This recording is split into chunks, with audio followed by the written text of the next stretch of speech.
اور پھر ابو ذر کے فرمائے ہوئے بیان کے مطابق جب حضرت ابو ذر پہ آخری وقت آیا تو روایات میں ہے کہ حضرت ابو ذر کی بیٹی کبھی راستے میں جاتی تھی، کبھی اپنے گھر میں جھونپڑے میں آتی تھی، کبھی اپنے بابا کے پاس آتی، بابا کی حالت دیکھتی، تڑپتا ہوا اکھڑی ہوئی سانسیں دیکھتی، پھر روتی ہوئی سہمی ہوئی راستے میں جاتی کہ بابا نے کہا ہے کوئی کاروان آئے گا، کاروان کا راستہ دیکھتی، کوئی نظر نہیں آتا، مایوس ہو کر پھر اپنے بابا کے پاس آتی، جب بابا کو دیکھتی حالت میں پھر دوڑ کے جاتی راستے میں، اور اس طرح آتی رہی جاتی رہی تاکہ ابو ذر کی زوجہ نے چیخ کر انا للہ و انا الیہ راجعون پڑھا، اور حضرت ابو ذر کو اسی طرح وصیت کے مطابق راستے میں آ کر جسد حضرت ابو ذر رکھ دیا اور انتظار کرنے لگے۔ تھوڑی دیر کے بعد کوفہ کی جانب سے ایک قافلہ نمودار ہوا، اس قافلہ میں رسول اللہ کے صحابی عبداللہ ابن مسعود بھی ہیں اور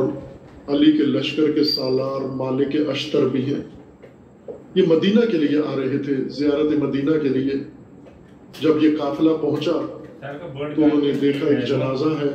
اور اس کے ساتھ 2 بیویاں بیٹھی ہوئی ہیں۔ اس عالم غربت میں پوچھا یہ کون ہے بندہ خدا لاوارث جو اس صحرا میں تنہا جنازہ پڑا ہوا ہے، کوئی اس کا عزیز اقارب ساتھ نظر نہیں آتے؟ تو اس وقت جناب ابو ذر کی زوجہ نے فرمایا یہ رسول اللہ کا صحابی، یہ وہ سب سے سچا صحابی ابو ذر ہے، یہاں پر ربضہ ہے اور یہ ان کی وفات اس عالم غربت میں ہو گئی ہے۔ اس وقت عبداللہ ابن مسعود کو یاد آیا میں نے سنا تھا رسول اللہ کی زبانی کہ ابو ذر تجھے موت آئے گی، تنہا موت آئے گی، تو تنہا جیے گا اور تنہا اٹھایا جائے گا۔ اور اس عالم تنہائی میں ابو ذر کی روح پرواز کر گئی، اور پھر روایات میں ہے کہ حضرت مالک اشتر نے اپنی ردا سے کفن دیا اور اپنی ردا کا کفن دے کر قبر کھودی، اور اس کاروان نے اور کوئی اور کاروان بھی آیا اور اس جمعیت نے حضرت ابو ذر پر جنازہ پڑھا، اور پھر اس کے بعد عبداللہ ابن مسعود یا مالک اشتر نے جنازہ پڑھایا اور اس صحابی مظلوم کو رسول اللہ کے صحابی کو دفن کر دیا۔ عزیزان، وہ ہستی جس نے حق کی آواز اٹھائی اور اس ظالمانہ طریقے سے اسے جلا وطن کر دیا اور عالم غربت میں اس نے جان دے دی، تنہا جیے تنہا مرے اور تنہا ہی رسول اللہ کا فرمانا ہے اٹھائے جائیں گے۔ یہی غلام ابو ذر کے جون کربلا میں امام حسین علیہ السلام کے ساتھ تھے۔ جب سارے انصار شہید ہو گئے تو یہ جون آئے اذن جہاد کے لیے۔ امام حسین علیہ السلام نے فرمایا کہ جون، ہم غلاموں سے جنگ نہیں کرواتے، آپ جنگ کے لیے نہیں تھے، آپ تو ہماری خدمت کرتے رہے، خدمت کا صلہ موت نہیں ہوتا، خدمت کا صلہ موت نہیں ہوتا۔ جون، ہماری طرف سے تم آزاد ہو، یہ ہمارا امتحان ہے، اس میں تمہارا کوئی حصہ نہیں ہے۔ جون یہ سن کر رو پڑے، زمین پر بیٹھ گئے اور امام کے لہجے سے سمجھ گئے کہ امام اجازت نہیں دیں گے اس بنیاد پر کہ میں غلام ہوں، لوگ کیا کہیں گے کہ حسین غلاموں کو بھی موت کے لیے بھیج رہے ہیں۔ امام نے فرمایا نہیں، میں بیٹوں کو بھیجوں گا، میں بھائیوں کو بھیجوں گا، لیکن اپنے غلام کو نہیں بھیجوں گا۔ اور پھر جون کے ذہن میں تدبیر آئی، اس پر عمل کیا اور اس کے بعد جون کو اجازت مل گئی۔ وہ تدبیر کیا آئی؟ روایات میں لکھا ہے کہ جون امام حسین سے دور ہوئے اور بی بی کے خیمے کے باہر جا کر رونے لگے، زور زور سے چیخ چیخ کر رونے لگے۔ بی بی نے جب اپنے خیمے کے باہر رونے کی آواز سنی، جب باہر تشریف لائی تو جون قدموں میں گر گئے اور سر زمین پر رکھ کر فریاد کرنے لگے، واسطہ دینے لگے، اے بی بی واسطہ ہے آپ کو اپنی ماں کا، اے بی بی واسطہ ہے آپ کو اپنے بابا کا، اے بی بی واسطہ ہے آپ کو اپنے جد کا، اپنے بھیا سے کہیں مجھے جانے کی اجازت دے دیں، یہ میرے لیے سخت امتحان ہے۔ بی بی نے اٹھایا جون کو اور امام حسین علیہ السلام سے آ کر عرض کیا کہ بھیا، یہ جون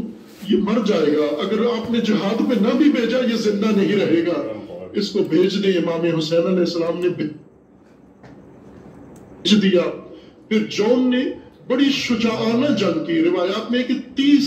ملعون قتل کیے جون نے، لیکن آخر میں جب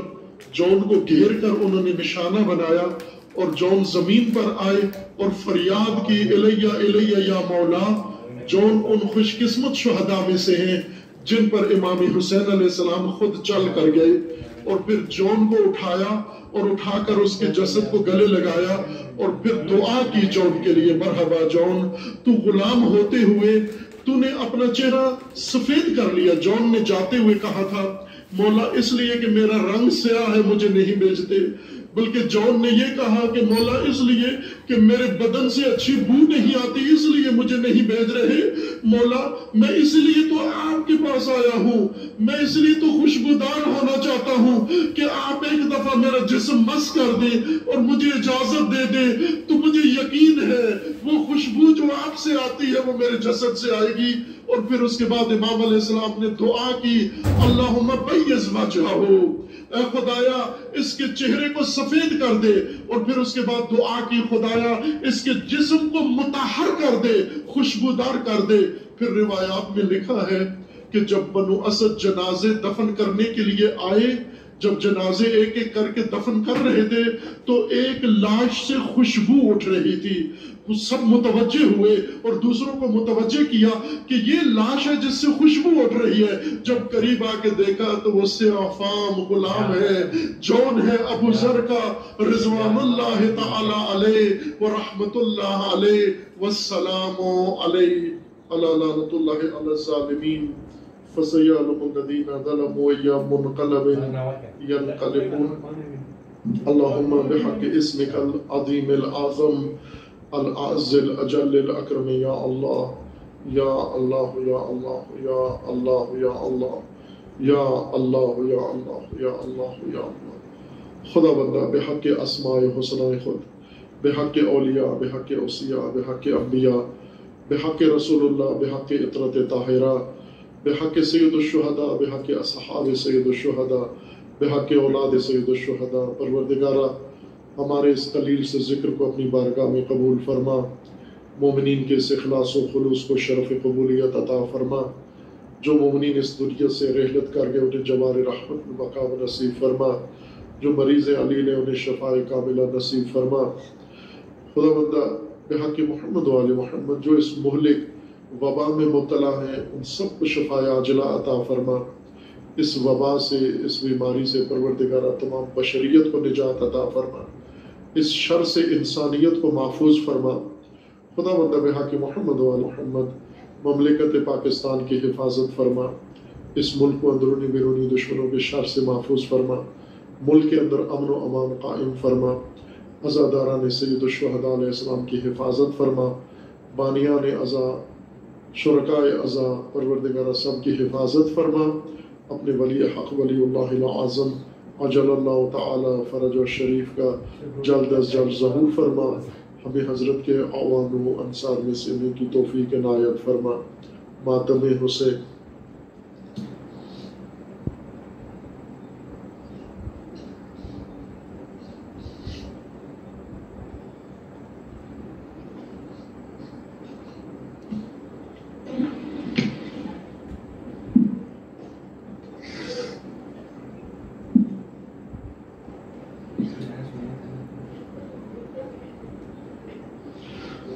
یا حسین یا حسین